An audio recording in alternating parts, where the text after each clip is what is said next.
Hello, welcome back. Today we're going to talk about all of the books that I am hoping to read in August.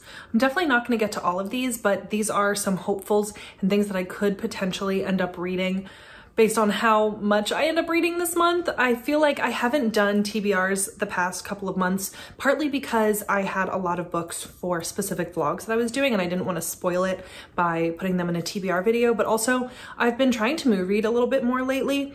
And I also have been reading a lot less than I typically do. Life has been lifing, y'all, and that's all I'm gonna say about it. But first I wanna talk about the Sleep When I'm Dead book club pick. The Sleep When I'm Dead book club is hosted by my friend Jessie, and this month she's going to have Hannah and Keisha on her channel. I will link everything below, but we're going to be reading What Have You Done by Sherry Lapina. Sherry Lapina is very hit or miss for me. I loved The Couple Next Door, but everything since then has kind of been a letdown. But I always read the Sleep When I'm Dead picks, so we're gonna do it for the book club. This seems like a suburban thriller, which seemed to be pretty popular lately. I feel like there's been a lot of releases of like neighborhood thrillers recently, but this one is about some teenagers who tell ghost stories, and then one of the ghost stories I think comes true and a teenager ends up dead in a cornfield or something. I don't know. I don't really want to know too much going into it. I just want to be along for the ride. I'll put the date and time of the live show on the screen as well as down below, so definitely pick it up and read with us and come discuss.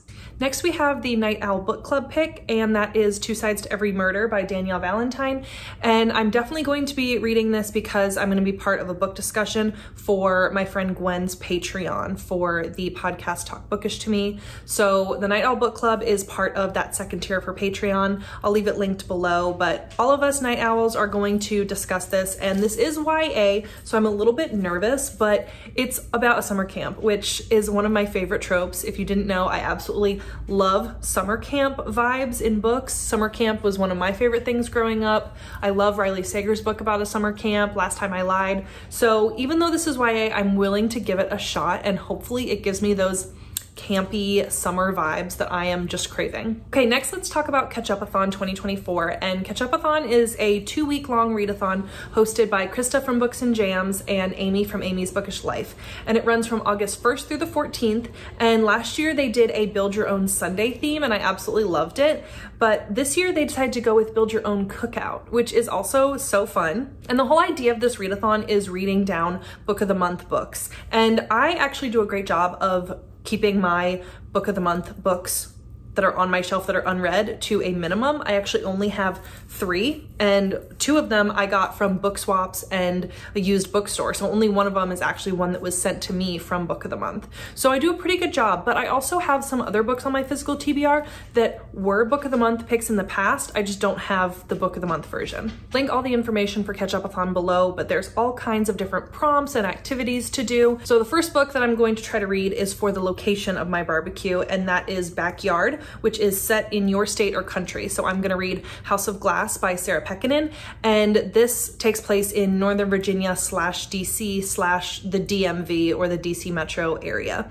And that is where I'm from, and I live pretty close to that still. And Sarah Pekkanen's thriller last year was a 5-star read, and it ended up being on my favorite books of the year. So I'm really excited about this one. All I know about this one is there's a nanny and like a creepy child trope, and that's all I want to know. But I'm excited for this one because, like I said, Sarah Pekkanen, her thriller last year was just so good. So I am going into this one with high hopes. But this was my July pick for Book of the Month, and it's actually the only one that I have on my shelf currently that I actually picked from my Book of the Month box. Next, for my guests, I'm using the Neighbors prompt, and that is a neighborhood, and this is The Neighbor's Secret, so the title goes with it, and it seems to be set in a neighborhood, almost like a cul-de-sac, and so this one will fit perfectly. I got this from a used bookstore for $4. And then next, for my meat, I'm going with Burgers and Dogs, which is historical fiction, and I'm gonna read The Bookbinder by Pip Williams. And this is a little bit of a chunky book. It is over 400 pages, but this is a World War I story set in 1914. And I got this from a book swap, and I think it was just an add-on. I don't think it was a monthly pick. Okay, those are gonna be my priority for Ketchupathon, but if I read those and still have some time,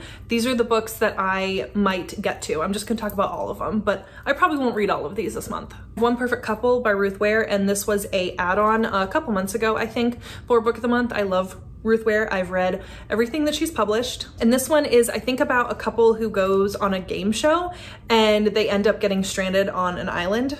And this could work for shortest book or simple cover. Notes on A Silencing by Lacey Crawford was also a book of the month pick a while back. I don't know exactly when, but this is about sexual assault on a college campus and it is a memoir. And this might count for a few prompts, but I could also use it as just a free choice. I also have The Magnolia Palace by Fiona Davis, and this is about the Spanish flu outbreak in 1919. And I've read historical fiction about the Spanish flu before and enjoyed it, so maybe I'll like this one as well. And then the last book that I have that was once a book of the month pick is The Invisible Life of Addie LaRue by V.E. Schwab.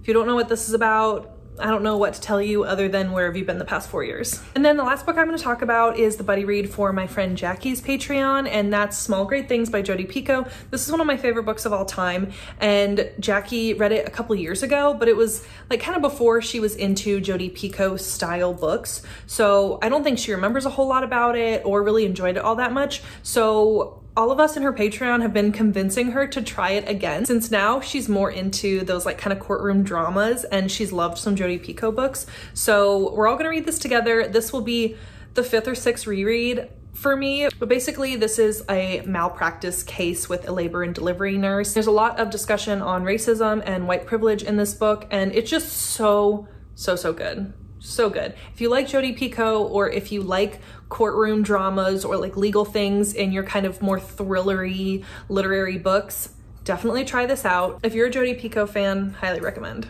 Okay, that's all the books we're going to talk about today. Check back at the end of the month to see how many of these I actually did read. Thank you so much for watching. Please hit that subscribe button. It really helps out my channel, and I'll see you in the next one. Bye.